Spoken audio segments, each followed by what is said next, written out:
Day 2, Zurich Diamond League Finals was fire. A lot of extraordinary performances take place, though some of the major athletes in a lot of the major events did not turn up, right?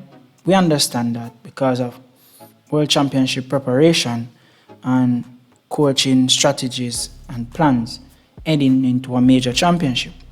But with all that being said, let us look at Zurich Diamond League day number 2 and the extraordinary performances that dropped a lot of people's jaw. Let's go. In the women's 100 meters, we see the return of Julian Alfred, the Olympic champion. There were a lot of speculation heading into this meet because sources were saying she was injured, sources were saying she was not injured. She herself come out and say she was not injured, but she was just working on stuff. She ran 10.76 seconds to finish ahead of Tia Clayton, 10.84 seconds, and in third, the Ivorian legend, Marie Jose Talou Smith, 10.92 seconds. Alright, and you can see the rest of the results as the field spreads out. But one of the talking points of this was that Tia Clayton, who got injured in the national championship at the Jamaica trials, right, she was looking for that wild card into the world championship, right? And if she had beaten Julian Alfred, she would have gotten that wild card. We always know it would be a tough task to beat Julian Alfred, an athlete that seemed to be running 10.7 for fun these days.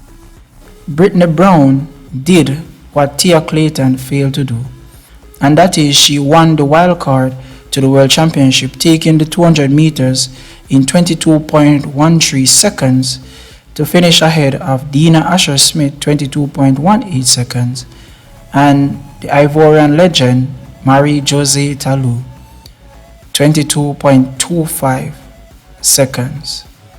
So America now will field 4 athletes in the women's 200 meters after Brittany Brown won the Diamond League final.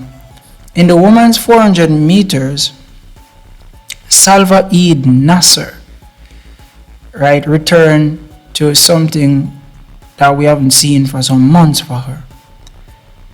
And she take the women's 400 meters running 48.70 seconds, a meeting record, and thus 0.03 of her season best to beat Paulino, right, from the Dominican Republic, the Olympic champion, who turned in 49.23 seconds ahead of the young woman from Norway who continue to improve with each race. She clocked in 49.49 seconds, a national record, and in fourth was Martina Wheel, 49.72 seconds, a national record for Chile. Right, and as I look at this 400 meter result, 6 women under 50 seconds. It's reminding me that this year in the women's 400 meters, if you're not running sub 50, chances are you will not be making the 400 meter finals. And it seems to me now, if you're not prepared to run 48 low, probably 47, then the gold medal will not be coming to you, right? This woman 400 meters is one of them events that I expect fireworks at the World Championship. Salva Eid Nasser versus Marilady Paulina versus Sydney McLaughlin Levreux. That's an epic race, right? And if you don't believe me, you can go back and look at my video where I talk about 47.60 seconds for 400 meters. Is it under threat in 2025? And I mentioned the 4 mentioned athletes as potential candidates to run sub 48 in the 400 meters, and to have the 3 of them in the same race. Oh my great. We look forward to it. In the women's 800 meters, right, Audrey Wero, the hometown girl, continue to improve leaps and bounds. and she once again stopped the clock 155.91 seconds, a national record for Switzerland, to finish ahead of Georgia Hunter Bell, who ran 155.96 seconds, a personal best, ahead of Anais Bergeron, 156.97 seconds, a personal best. Also, our own Caribbean interest, Shafiq Maloney, she break the St. Vincent 800 meter record running 157.29 seconds. So that she's looking good. And the women's 800 meter, just like the men's 800 meter, is going to be fireworks in the World Championships. You don't want to miss it. Because I'm expecting Keely Hodgkinson of Great Britain to do something special. But Wero, she, as far as I've been seeing all season, she's setting up herself to at least grab a silver medal. She has now improved her personal best in the 800 by at least 2.5 seconds this year. That's very impressive stuff. Alright, the women's 1500 meters was won by Nelly Chepchirchir of Kenya. She ran 3 minutes 56.99 seconds, a season best, just edging out Jessica Hall of Australia, 3 minutes 57.02 seconds, ahead of her countrywoman Lyndon Hall, 3 minutes 57.44 seconds. In the 3000 meter woman, right, the times came right back to earth. Why do I say this? Because earlier this year, we saw Beatrice Chebet running 8 minutes 11.56 seconds. And after that, we see Faith Kipyegon running 8 minutes 7.04 seconds, less than a second outside the current world record, right, of 8 minutes 6.11 seconds. Taking this Diamond League victory, Ante Belani of Ethiopia, 8 minutes 40.56 seconds, ahead of Josette Andrews of the USA, 8 minutes 40.95 seconds, and Linkina Ameba of Ethiopia was third, 8 minutes 41.06 seconds. Let's go down some more. In the 100 meter hurdles for women, right, the most impressive of track events for this year. This is the kind of event where some of the best athletes in the world will not be in that finals. It is so stuck.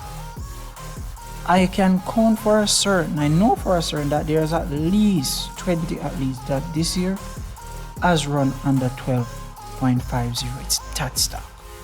And so, like, every week when they line up, you can be sure that different athletes will win. And here, in the Diamond League finals, Akira Nugent of Jamaica, my home country, she takes the victory, 12.30 seconds in a season best. The Taji Kambunji equal her national record for second, 12.40 seconds. In third was Grace Stark, 12.44 seconds. Now, they have been trading victories all season long. And who will win this 100 meter hurdles for women? Your guess is as good as mine. We don't know. 400 meter hurdles for women, of course, it's always the Femke Ball show. Femke Ball take the victory, 52.18 seconds, a meeting record, to finish ahead of Zeplatalova of Slovakia, who ran 53.18 seconds to lower her national record again. Right, this is like the fourth time she's lowering her national record this year. And in third was the Jamaican Antoinette Knight, 53.76 seconds. So in all, was a good 400 meter hurdles for women. And Femke Ball is a clear, absolute, overwhelming, humongous favorite heading into the World Championships. It would be a massive surprise if someone beat her.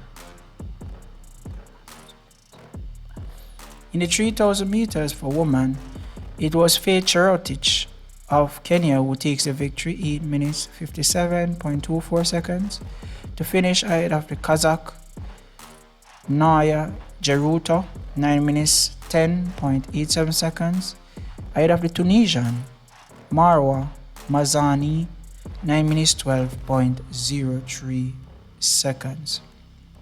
Long jump for women was won by Lea Pascina of Italy, 6 meters 93.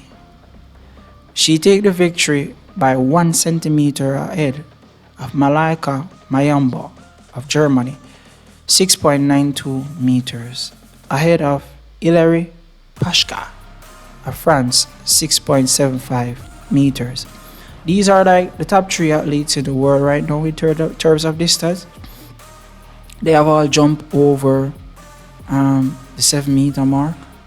And so we expect these 3 to battle it out in those world championships right over there in Japan. In javelin throw for women, it's a similar storyline that has happened for a majority of the Diamond Leagues this year. Elena Zenko of Greece, 64.57 meters, to finish ahead of Adriana Vlagos of Serbia, 62.96 meters. And in third was Joanne Duplessis of South Africa, 62.26 meters. You know, something is interesting to me is that Zenko won a lot of the Diamond League events. And the persons that she beat in these Diamond League events, according to distance this year, she is behind them. For instance, Kitaguchi, who was 6th, right? The Japanese athlete who threw 60.72 meters. She's the world leader. And so now it dawned on me that probably in the World Championship, she will produce something stellar. How big? I don't know, because her consistency for every Diamond League event that she has won this year, it has been 64 meters. I'm not making this up. Right? She's that consistent, and so she can only be awarded with a magnificent throw in the World Championship and bring a medal to the land of Greece. Triple jump woman, right? The victory goes to Perez Hernandez, 14.91 meters ahead of her countrywoman, Pavea, 14.72 meters ahead of Velasco, also of Cuba, 14.65 meters. And in fourth was Tia Lafong, 14.62 meters. Shanika Ricketts finished down there in fifth. Now between these 5, we expect the medals to go in the World Championships. And on any given day, any one of these 5 can actually win the gold medal. So we're still looking to see how that will actually pans out. In the discus throw for women, it was still the Valerie Allman show. And she takes the victory by over 2 meters, throwing 69.18 meters. To finish ahead of Van Klinken of the Netherlands, 67.15 meters, ahead of Yemi Perez of Cuba, 66.08 meters. If there's ever an athlete who, if we were handing out gold medals by performances of the season, then we could hand Valerie Allman our gold medal for the World Championship from now. She has not lost a single Diamond League event. I haven't seen her lose a single track meet in the last 2 years. Very interesting and very impressive to say the least.